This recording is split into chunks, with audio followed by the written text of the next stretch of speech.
Bom, pessoal, só mais algumas dicas sobre essa parte de citação automática e referências no Zotero. Não sei se vocês repararam, mas aqui quando a gente vai em preferências, preferências, citação, obter estilos adicionais, a gente tem estilos também já de algumas revistas.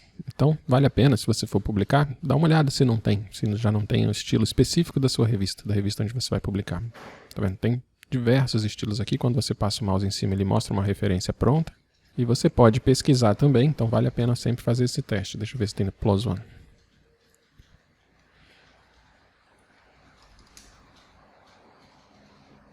Tá bom? Então a gente tem estilos de revista, estilos de citação e referência prontos para já algumas revistas. Outra dica bacana é para quem prefere trabalhar no Google Docs.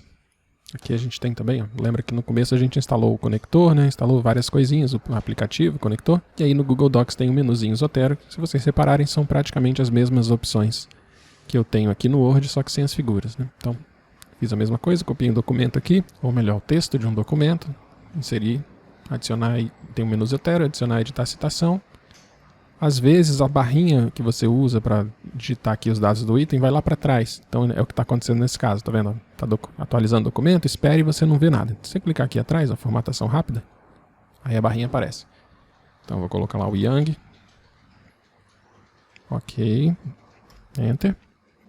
Fez a minha citação aqui. E aqui em referências, Zotero, adicionar, editar a bibliografia. E tá aí a referência, a mesma coisa, a gente pode trocar o estilo aqui nas preferências de documento, tá bom? Além do menu aqui em cima, a gente tem um botãozinho também que faz a mesma coisa. Uma outra função que fica um pouco escondida é uma caixa de seleção de itens aqui um pouco mais avançada. Quando você clica aqui em adicionar e editar citações, a gente vê essa barrinha vermelha geralmente, mas se você clicar aqui no Z, depois vier em visão clássica, ele te dá toda a sua biblioteca, talvez para alguns fica mais fácil de visualizar, né, o documento que você quer selecionar. Então, eu quero citar esse aqui do Brown, por exemplo, eu posso clicar nele, dar OK. E aí ele traz a citação para cá. E aí quando eu for lá de novo, volta para a barrinha comum, mas eu sempre posso vir aqui no Z, mudar para a visão clássica, e minha biblioteca de forma mais completa, né, mais fácil de navegar. Aqui eu também posso selecionar fontes múltiplas, isso é bem legal. Eu quero citar mais de uma pessoa, né? Cito esse documento aqui, seleciono, clico na setinha verde, jogo ele para cá, seleciono esse outro, setinha verde, seleciono mais um, setinha verde, e dou OK. E aí ele vai incluir todos aqueles documentos de uma vez. Tá bom? Por padrão, a gente tem a barrinha vermelha aqui pequenininha. Você vê que a gente também podia fazer isso aqui, igual a gente fez antes, né? Clicando, selecionando o primeiro item, dando espaço e selecionando os demais, mas tem essa opção da visão clássica. Que é legal. Se você preferir essa opção, em vez da barrinha vermelha, dá para ir no Zotero e configurar. É só vir aqui editar, preferências, na aba citação, depois em processadores de texto, e deixa marcado isso aqui, ó, utilizar a caixa de diálogo de adição de citação clássica. Ok, e agora por padrão, se eu vier até o Word, clicar no botãozinho de adicionar citação, ele abre essa janela maior. E a gente tem aquelas mesmas opções, né? Prefixo, sufixo, número de página, omitir autor. Uma dica bastante importante é a seguinte, vocês viram, né? Vocês lembram que eu falei que sempre que eu clico em algum espaço e tem essa borda cinza no fundo, esse fundo pintado de cinza, isso é um campo que está ligado com o Zotero. Tudo que eu alterar no Zotero, ele vai alterar aqui de volta no Word, mesmo se eu mudar alguma coisa, ele ignora a minha alteração e traz de volta os dados do Zotero. Vocês veem que isso acontece tanto aqui nas citações, que eu gerei com o Zotero automaticamente, quanto nas referências aqui embaixo. Ocorre que quando você quer, final, né, você vai corrigir, fazer uma correção final dos itens aqui, e você não quer que o Zotero desfaça o que você faz, é importante você vir aqui e clicar nesse botão de Unlink Citations. Aí ele vai desfazer esse link, essa conexão entre seu documento do Word e Zotero. Então a nossa sugestão é, crie um documento que vai ser tipo a sua matriz, deixa ele ligado com o Zotero, e aí quando você for submeter, por exemplo, esse documento numa revista, que também precisa ser submetido sem essa ligação, sem esses campos, você cria uma cópia do seu original e desfaz essa citação, esse link das citações, tá bom? Então é uma prática bacana aí, sempre ter o master, o documento principal, e depois uma cópia.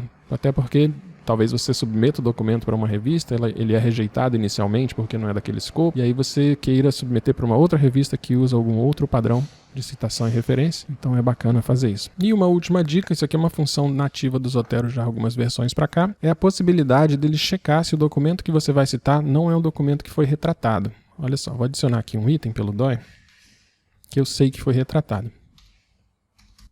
Ele vai procurar um pouquinho, e observa que ele já põe aqui uma barra vermelha enorme, né, dizendo que um item na sua base de dados foi retratado. Ele já pôs esse xizinho e esse título aqui, ó, dizendo também que foi retratado. E se você for tentar citar esse documento, vamos tentar citar, ver o que acontece. Inserir a citação. Ó, ele já dá a mensagem. O item que você está citando foi retratado. Quer adicionar assim mesmo? E aí você pode optar. Então é uma função bacana, ele usa uma base de dados de artigos retratados a partir de DOI e do PMID, por enquanto, ele só usa esses campos, então seu item tem que ter esses campos para funcionar isso, tá bom? Não é a base de dados completa também, que ele checa, segundo informações no site Zotero, 3/4 dessa base de dados, mas é uma ideia muito legal, né? Uma informação muito legal para você ter e te ajuda a deixar seu trabalho mais confiável aí. Se vocês tiverem interesse em conhecer a base de dados de onde o Zotero busca essas informações, este é o site Retraction Watch. Tem uma base de dados e tem informações aqui sobre como checar essa base para identificar documentos que foram retratados depois. E com isso a gente finaliza a sessão de citações e referências automáticas no Zotero, lembrando mais uma vez que você deve conhecer a norma, deve consultar a norma, porque todo processo automatizado é sujeito a erros. O Zotero facilita muito a sua vida, espero que tenha ficado claro, né, que ele acelera bastante o processo, mas ele não é perfeito necessariamente em todos os casos, então vale muito conhecer tanto o Zotero, onde que ele pode falhar, quanto o estilo de citação que você selecionou, quanto a norma em si, para você poder ver o que pode estar errado e corrigir.